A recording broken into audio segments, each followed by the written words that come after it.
Hello everyone, आप सबका स्वागत है मैडम जी की ट्यूशन में। आज हम पढ़ने जा रहे हैं क्लास 10th की साइंस की बुक का chapter carbon and its compound. तो if you already subscribe my channel, thank you for subscribing. अगर आपने अभी तक नहीं किया होगा तो सब्सक्राइब कर लीजिए, it is beneficial to you आगे के वीडियो के लिए। तो इधर हम कार्बन का देखेंगे। तो कार्बन का जो एटम है वो सबसे पहले हम लोग ड्रॉ करेंगे। तो यही इसी पे पूरा चैप्टर है और इसके कंपाउंड पे ही पूरा चैप्टर है, ठीक है। तो आगे देखेंगे हम लोग कि हम लोग कार्बन ही क्यों इतना मतलब कि ज़्यादा ऐसा हमने कोई भी ऐसा एलिमेंट का तो देखा नहीं अभी तक चैप्टर। कार्बन का ही क्यों एक स्पेसिफिक चैप्टर हम लोग पढ़ रहे हैं, तो वो आगे बताते हैं why carbon is so important. तो पहले हम लोग इसका एटम ड्रॉ करते हैं। इसके फर्स्ट में ऑर्बिट में होता है 2 इलेक्ट्रॉन, सेकेंड ऑर्बिट में होता है 4 इलेक्ट्रॉन, ठीक है। This is cancel, okay. ये गलती से ड्रॉ हो गया। अब चैप्टर स्टार्ट कर रही थी तो मैंने सोचा कि कैंसिल करके आपको बता ही दूँ, ठीक है। तो इधर मैंने है ना रेड कलर से प्रोटॉन रिप्रेजेंट किया है और ब्राउन कलर से न्यूट्रॉन, ठीक है। तो व्हाट इज, पहले तो न्यूक्लियस क्या होता है, ये जो है ये न्यूक्लियस है, ठीक है। न्यूक्लियस में क्या होता है, प्रोटॉन और न्यूट्रॉन दोनों ही प्रेजेंट हो, मतलब कि ये न्यूट्रल है। न्यूट्रल मतलब क्या होता है, जैसे पानी गर्म की बात करती हूँ तो ना ज़्यादा पानी गर्म ना ज़्यादा पानी ठंडा, एकदम नॉर्मल नॉर्मल का है तो वो न्यूट्रल, ठीक है। तो ये समझ लीजिए न्यूट्रल। और इसे बोलते हैं इलेक्ट्रॉन, ठीक है। इलेक्ट्रॉन है ना मतलब कि न्यूक्लियस के आसपास घूमता रहता है, ठीक है। और इसका जो साइन होता है वो माइनस में होता है, ठीक है। तो पहले देखेंगे व्हाट इज कार्बन। तो कार्बन एक एलिमेंट है, ठीक है। और इसका सिंबल है वो, सिंबल क्या है, इसे कैसे रिप्रेजेंट किया जाता है, कैपिटल सी से, ठीक है। कैपिटल सी से इसे रिप्रेजेंट किया जाता है। और इसका एटॉमिक नंबर है 6। एटॉमिक नंबर क्या है, 6। इसका जो एटम है 6 है, इसका मतलब क्या है कि इसके पास 6 इलेक्ट्रॉन है और 6 प्रोटॉन है, ठीक है। 6 इलेक्ट्रॉन है, इलेक्ट्रॉन और 6 प्रोटॉन है, ठीक है। और देखा जाए तो इसके पास also it has 6 neutron. all electron, all मतलब कि element doesn't contain same number as its electron or proton, but in this case uh, electron and proton is same as neutron। मतलब 6 एटम है, एटम 6 है मतलब कि इसका 6 electron है 6 proton है, तो इसका जो न्यूट्रॉन भी है ना वो 6 है। तो इस केस में ऐसा है, एनी अदर केस मतलब कि ज़रूरी नहीं है कि सबका सेम ही हो। तो neutron doesn't contain same number as its proton और electron, it may be change in any other case, ठीक है। तो इसका मास नंबर हमको निकालना है, तो कैसे निकालते हैं, इसका मास नंबर 12 है, पर ये 12 आया कहाँ से। तो इसका मास नंबर निकालने के लिए इसके पास क्या था, सब लिखते चलेंगे। 6 न्यूट्रॉन था इसके पास, देखा ही, 6 इलेक्ट्रॉन था 6 प्रोटॉन था, तो 6 न्यूट्रॉन इसके पास ऐसा सेम है, ठीक है। तो इसके पास 6 न्यूट्रॉन है, 6 इलेक्ट्रॉन है, ठीक है, और 6 प्रोटॉन है, ठीक है। 6 न्यूट्रॉन है, 6 इलेक्ट्रॉन है, 6 प्रोटॉन है, ठीक है। तो इसका जब हम लोग को मास नंबर निकालना होता है ना, मास नंबर, तो कैसे निकलता है, 6 प्रोटॉन प्लस 6 न्यूट्रॉन, मतलब कि जितना न्यूट्रॉन होगा और जितना प्रोटॉन हो जाएगा ये दोनों का प्लस कर देंगे तो हमें क्या मिल जाएगा, मास नंबर। तो इसका न्यूट्रॉन कितना है, 6 है, प्लस प्रोटॉन कितना है, 6 है, तो इसका मास क्या आ गया, 12 आ गया 12, ठीक है। अब पढ़ेंगे what is electronic configuration. Electronic configuration carbon का क्या होगा, कार्बन का होगा 2 और 4। क्यों, क्योंकि इसका एटम जो होता है ना, एटम का जो पहला ऑर्बिट होता है वो सिर्फ 2 इलेक्ट्रॉन कंटेन कर सकता है, इससे ज़्यादा वो नहीं कर सकता। इसकी कैपेसिटी नहीं है कि ये ना 2 से ज़्यादा इलेक्ट्रॉन को रख सके। तो पहले में 2 इलेक्ट्रॉन होता है और सेकंड में कितना होता है, 4। क्योंकि इसका देखिए, इसका क्या है, 6 एटॉमिक नंबर क्या है, 6 है। एटॉमिक नंबर से इसका इलेक्ट्रॉनिक कॉन्फ़िगरेशन सबका निकलता है, ठीक है। तो पहले वाले में 2 होगा और दूसरे वाले में 4, ठीक है। तो इधर इसका इलेक्ट्रॉनिक कॉन्फ़िगरेशन ऐसे लिखा जाता है। तो ये अभी बैलेंस नहीं है, बैलेंस के लिए क्या चाहिए, पहला वाला तो 2 है वो ठीक है, ठीक है, पहला वाला 2 है, पर दूसरा वाला जो है ना उसका 8 होना चाहिए, ऑक्टेट बनना चाहिए, ऑक्टेट, ठीक है। पर ये ऐसा नहीं है। तो ऐसा क्यों नहीं, वो आगे पढ़ते हैं। बिकॉज 2 और 4 इसलिए है क्योंकि है ना 6 electron cannot be placed in first orbit. In first orbit it will always, मतलब it will only contain 2 electron. ठीक है, समझ में आ रहा है। वैलेंसी इलेक्ट्रॉन काउंट, ठीक है, वैलेंसी इसका कितना है 4 है। जो लास्ट ऑर्बिट होता है ना उसमें कितना होता है उसको वैलेंसी बोल दिया जाता है। मतलब वो कितना ले रहा है, कितना दे रहा है, कितना शेयर कर रहा है, वो उस नंबर को हम लोग क्या बोल देंगे, वैलेंसी। तो इसका वैलेंसी 4 है।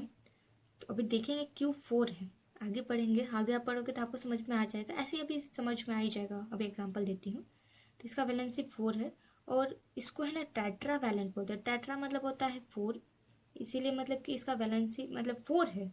तो इसका टेट्रा वैलेंट बोले हैं तो टेट्रा मतलब कि 4, वैलेंट मतलब वैलेंसी, मतलब इसको टेट्रा वैलेंसी बोलेंगे। अरे टेट्रा वैलेंट और tetravalency both are same. अब एग्जाम्पल देखते हैं। तो यहाँ देखते हैं एग्जाम्पल। तो अगर हम सोडियम की बात करें तो सोडियम का जो इलेक्ट्रॉनिक कॉन्फ़िगरेशन होगा वो कैसे होगा, इसका एटॉमिक नंबर 11 है। तो इसका इलेक्ट्रॉनिक कॉन्फ़िगरेशन कैसे निकालेंगे। इलेक्ट्रॉनिक कॉन्फ़िगरेशन निकालने के लिए क्या होता है, पहले ऑर्बिट में 2 होता है, सेकंड ऑर्बिट में 8 होता है और जो रिमेनिंग होता है वो, तो इसका 11 है। ठीक है, तो 2 + 8 कितना होता है 10 और इसका जो लास्ट होगा वो 1। तो हम लोग इसका वैलेंसी क्या मानेंगे, इसका वैलेंसी होगा 1, क्योंकि है ना it is not easy to gain 7 electron. अगर इसको मतलब कि इसको जैसे कि बैलेंस होना है, इसको 8 पूरा करना है, ठीक है, 8 होना है, मतलब कि इसको बैलेंस रहना है तो इसको 8 चाहिए, पर इसमें तो 1 ही है। तो ये इजी नहीं है कि वो 7 इलेक्ट्रॉन गेन कर सके। तो वो उसके लिए क्या इजी होगा, उसके लिए इजी होगा कि ये लूज़ कर दे।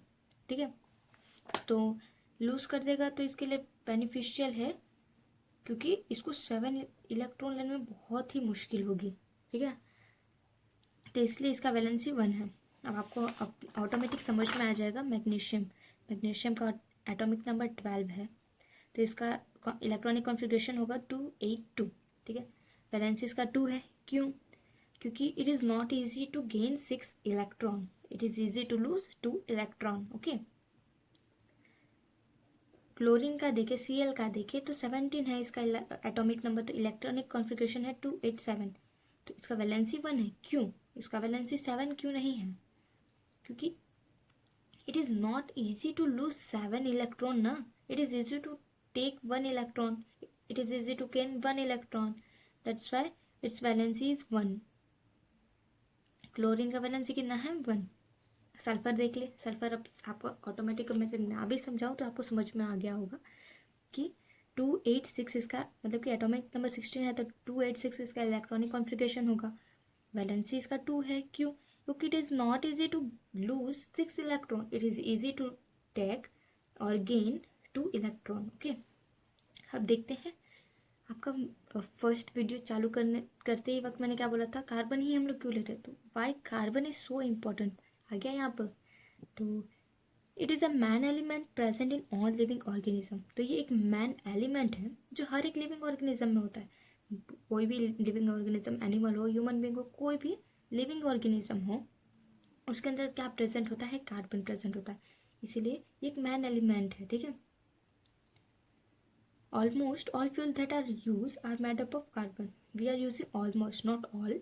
ऑलमोस्ट जो फ्यूल हैं वो किससे बने होते हैं, कार्बन के। एग्जाम्पल में देखें तो wood, coal, kerosene, LPG, this all are made up of carbon. You have question now. Hydrogen is fuel. Is it contain is it containing carbon or not? तो hydrogen is fuel, yeah, but it doesn't contain carbon. Okay, तो ये अगर exam में आए तो क्या लिखोगे कि हाइड्रोजन कार्बन है, हाँ, सॉरी हाइड्रोजन फ्यूल है, हाँ बट है ना ये कार्बन कंटेन नहीं करता है। Other organic substance like carbohydrate, protein, fat, alcohol, vinegar, glucose, etc. contain carbon.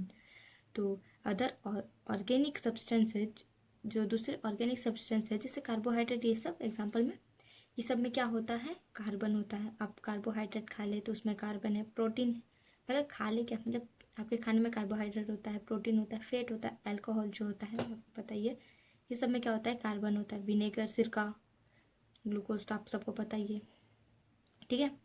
अब plastic are used all over the world, also plastic also contain carbon. तो प्लास्टिक के अंदर भी क्या होता है, कार्बन होता है, प्लास्टिक है कार्बन।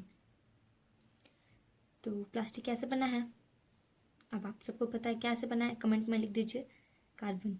ओके सॉरी, आंसर भी बता दिया। तो in all living organism carbon is most important electron, E से मैंने शॉर्ट फॉर्म में लिखा है ई, ठीक है, सॉरी ई, ठीक है। तो in all living organism carbon is most important, सारे लिविंग ऑर्गेनिज्म में क्या इम्पोर्टेंट है, कार्बन, क्योंकि वो सब, इसीलिए कार्बन को बहुत ही इम्पोर्टेंट माना गया। सारे लिविंग ऑर्गेनिज्म में कार्बन है, कार्बन सबसे इम्पोर्टेंट है सारे लिविंग ऑर्गेनिज्म में, कौन सा, इलेक्ट्रॉन, ठीक है। तो this is that's why it is important. अब यहाँ देखेंगे what is uniqueness in carbon, unique क्या है कार्बन के अंदर, ठीक है।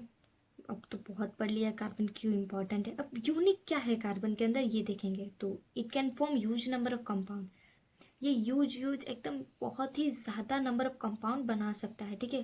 कार्बन की तो बात हो रही है, याद रखिएगा कि कौन बहुत ज़्यादा मतलब कि नंबर ऑफ कंपाउंड बना सकता है, carbon.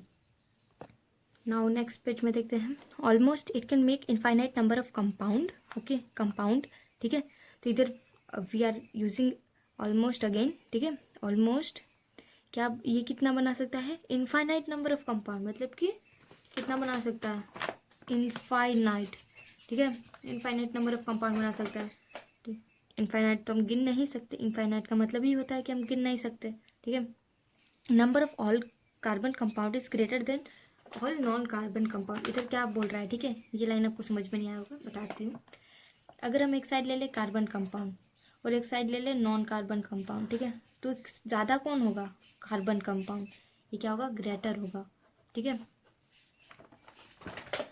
So organic chemistry studied as a separate branch of chemistry, जिसका एग्जाम्पल है अल्कोहल और ग्लूकोज। तो ऑर्गेनिक केमिस्ट्री में हम क्या पढ़ते हैं, ये एक सेपरेट ब्रांच ऑफ केमिस्ट्री है, ठीक है। इसके एग्जाम्पल में हम लेते हैं अल्कोहल, ग्लूकोज, ठीक है।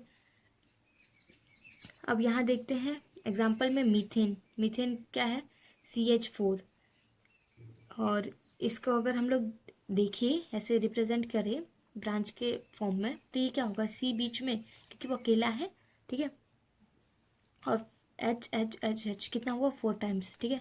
ऐसे इथेन को कैसे बोलते हैं, C2H6, ठीक है, ऐसे इसको रिप्रेजेंट किया जाता है ब्रांच के फॉर्म में। प्रोपेन का C3H8, बुटीन का C4H10, ठीक है। Now types of covalent bond, types क्या है कोवेलेंट बॉन्ड के, ठीक है। तो टाइप्स ऑफ कोवेलेंट बॉन्ड में अगर हम देखें तो atom are attract chemically is called bond. Bond क्या होता है, सबसे पहले अगर कोई एटम है ना केमिकली अट्रैक्ट कर रहा हो, इसे बॉन्ड बोलेंगे। जैसे कि ये कोई एटम है, ये भी कोई एटम है, ये इनके बीच का जो केमिकली अट्रैक्शन है ना, केमिकल अट्रैक्शन है ना, इसे कहते हैं बॉन्ड, ठीक है। एक दूसरे को मतलब कि समझ रहे होंगे, एक दूसरे का वो जकड़ के रखा है, जकड़ के नहीं मतलब एक दूसरे के साथ है, ये बॉन्ड है, ठीक है। बॉन्ड आर 2 टाइप्स, बॉन्ड कितने टाइप्स के हैं, 2 टाइप्स के हैं, आयोनिक बॉन्ड और you can also called electrovalent bond, ठीक है, आयोनिक बॉन्ड और इलेक्ट्रोवैलेंट बॉन्ड। और इसका एग्जांपल है NaCl, देखते हैं आगे। और दूसरा है कोवेलेंट बॉन्ड, कोवेलेंट बॉन्ड का एग्जाम्पल है H2N2O2CH4HCl, ठीक है। तो व्हाट इज आयोनिक बॉन्ड, सबसे पहले इसका देखते हैं, what is ionic bond, the ionic bond form by transfer of electron. यहाँ क्या लिखा है, ये लाइन आप नोट कीजिएगा, ट्रांसफर ऑफ इलेक्ट्रॉन, ये कैसे बनता है, ट्रांसफर ऑफ इलेक्ट्रॉन, इधर शेयर की बात नहीं की गई है, इधर ट्रांसफर की बात की गई है, ठीक है। तो ये कैसे बनता है, ट्रांसफर ऑफ इलेक्ट्रॉन। और दूसरा देखिए आयोनिक कंपाउंड, तो रुकिए, तो इधर आयोनिक कंपाउंड में देखिए तो compound form by transfer of electron, इन दोनों में कॉमन क्या है, ठीक है, इसमें भी क्या है, transfer of electron. Ionic bond बोले आयोनिक कंपाउंड क्या कर रहा है, ये ट्रांसफर ऑफ इलेक्ट्रॉन ही कर रहा है, ये इलेक्ट्रॉन का ट्रांसफर कर रहा है, याद रखिएगा, शेयर नहीं कर रहा है, क्या कर रहा है, ट्रांसफर। ये दोनों, ये आयोनिक बॉन्ड और आयोनिक कंपाउंड में कॉमन क्या है, कॉमन इन दोनों में क्या है, ये क्या कर रहा है, ट्रांसफर ऑफ इलेक्ट्रॉन हो रहा है, ये लोग का दोनों के अंदर इलेक्ट्रॉन का ट्रांसफर हो रहा है। आपको वापस बताती हूँ, शेयर नहीं हो रहा, इधर ट्रांसफर हो रहा है, ट्रांसफर नोट कर लीजिएगा। तो ionic compound bond ionic electrovalent bond, ionic या फिर इलेक्ट्रोवैलेंट, सॉरी, ठीक है।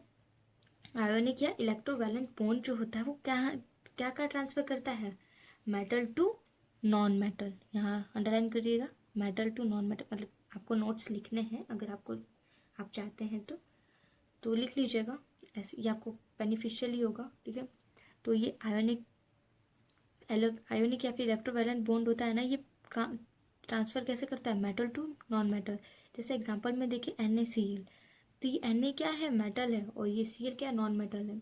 जैसे यहाँ देखिए तो NaCl का, तो Na के पास क्या है, Na का इलेक्ट्रॉनिक कॉन्फ़िगरेशन क्या है, 281। Cl का क्या है, 287। तो ये क्या करेगा, ये बैलेंस तो अभी नहीं है, अगर ये एक दे दे Cl को तो ये बैलेंस हो जाएगा। तो ये क्या कर रहा है, अपना एक इलेक्ट्रॉन क्या कर रहा है, इसको दे दे रहा है, तो ये बैलेंस हो जाएगा। तो ये कहाँ से, metal to non metal transfer हो रहा है ना, ठीक है। यहाँ ट्रांसफर कर रहा है, शेयर नहीं कर रहा है, याद रखिएगा।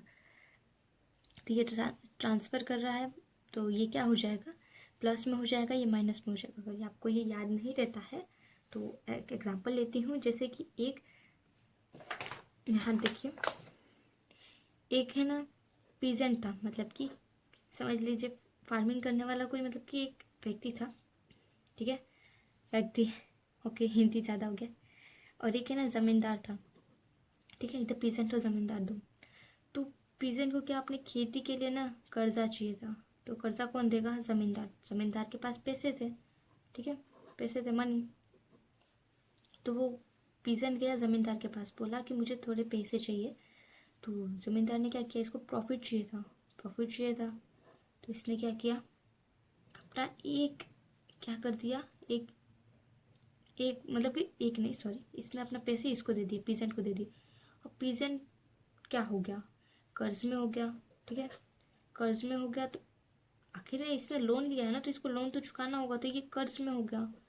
तो ये कर्ज में हो गया तो क्या, ये माइनस में हो गया। और ये ज़मींदार को प्रॉफिट मिलने वाला है ना, प्रॉफिट, तो प्रॉफिट मिलने वाला है, क्योंकि इसके तो इंटरेस्ट बढ़ के लेगा ही, तो प्रॉफिट लेने वाला है। तो ज़मींदार क्या हो गया, प्लस में हो गया। मतलब कि जो देगा ना वो प्लस में हो जाएगा, और जो लेगा ना वो माइनस में हो जाएगा। तो यहाँ अब आपको समझ में आ गया होगा, इसने दिया तो ये प्रॉफिट में हो गया, ये ज़मींदार हो गया, Na सोडियम, वाओ ज़मींदार।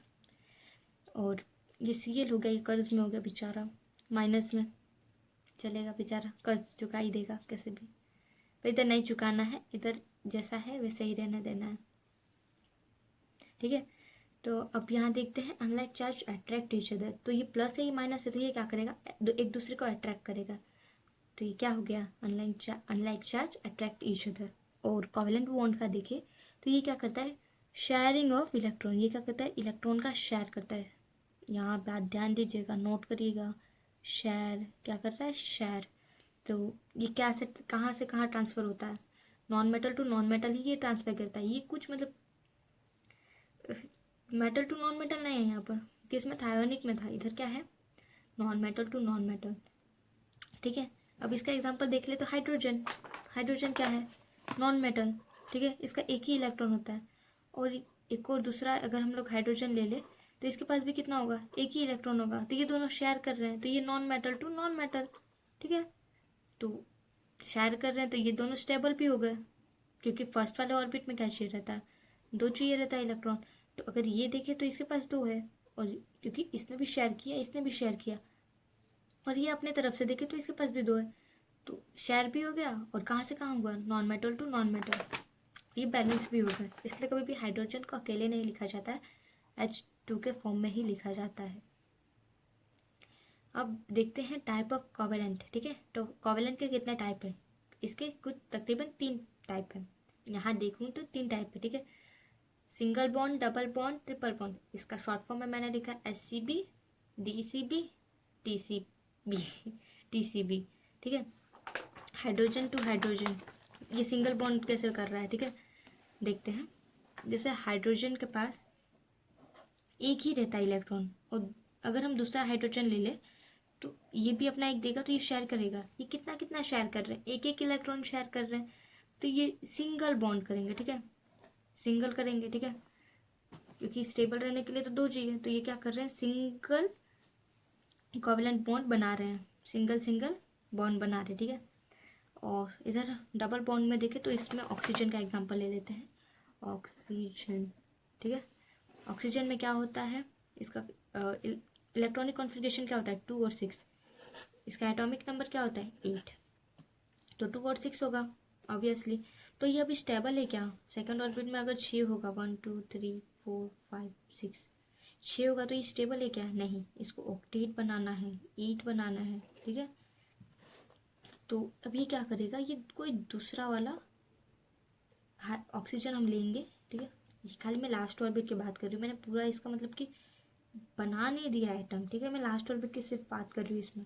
तो इसमें भी हम लोग 6 ले लेंगे, 1 2 3 4 5 6, 6 ले लिया, सॉरी ये गलत हो जाएगा ना, हाँ 1 मिनट सिर्फ 1 मिनट, 1 2 3 4 5 6, और दूसरे वाले का देख ले तो 1 2 3 4, ठीक है, और ये 5 और ये 6, ठीक है।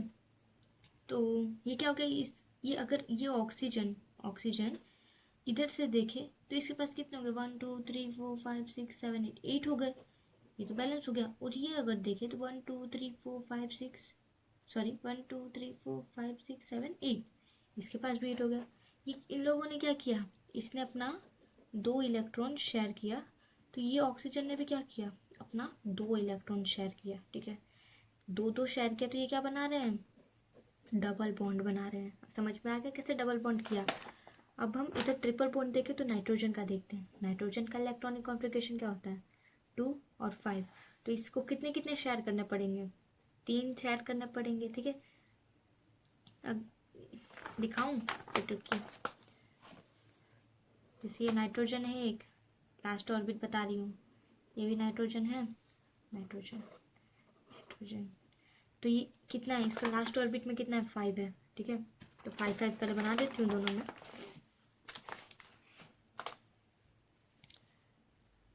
1 2 3 4 5, और इसका देखो तो 1 2 3 4, नो 1 2 3 4 5, इसका भी 5, पर ये अभी है क्या, स्टेबल हो रहा है क्या, 4 5 6 7, नो, तो इसको क्या करना पड़ेगा, ये यहाँ नहीं होगा, क्या हो जाएगा, ये हो जाएगा। अब ये अगर 3 अपना शेयर कर रहा है तो इसको भी 3 ही शेयर करना पड़ेगा, ये थोड़ी 2 शेयर करेगा। तो इसका भी क्या करेंगे, ये यहाँ नहीं लिखेंगे, ये यहाँ लिखेंगे, ठीक है। तो इसका भी 3 शेयर करना पड़ेगा, अगर ये जितना शेयर करेगा उसको भी इतना ही शेयर करना पड़ेगा, वरना ये स्टेबल नहीं कहलाएगा। ये तो स्टेबल हो जाएगा, ओके, बट ये स्टेबल होगा क्या, ये तो 7 ही रह गया। ये जितना शेयर करेगा उसको इतना शेयर करना पड़ेगा, ये जितना शेयर करेगा उसको भी इतना ही शेयर करना पड़ेगा, समझ में आ गया। तो इन लोग क्या कर रहे हैं, 3 3 शेयर कर रहे हैं, तो ये नाइट्रोजन का क्या होगा, ट्रिपल बॉन्ड, ओके, समझ में आ गया व्हाट इज ट्रिपल बॉन्ड। तो ट्रिपल बॉन्ड समझ में आ गया हो गया, तो थैंक यू। अब नेक्स्ट जो है वो बाद में देखते हैं, तब तक लिए थैंक यू, और thank you for subscribing my channel madam ji की ट्यूशन।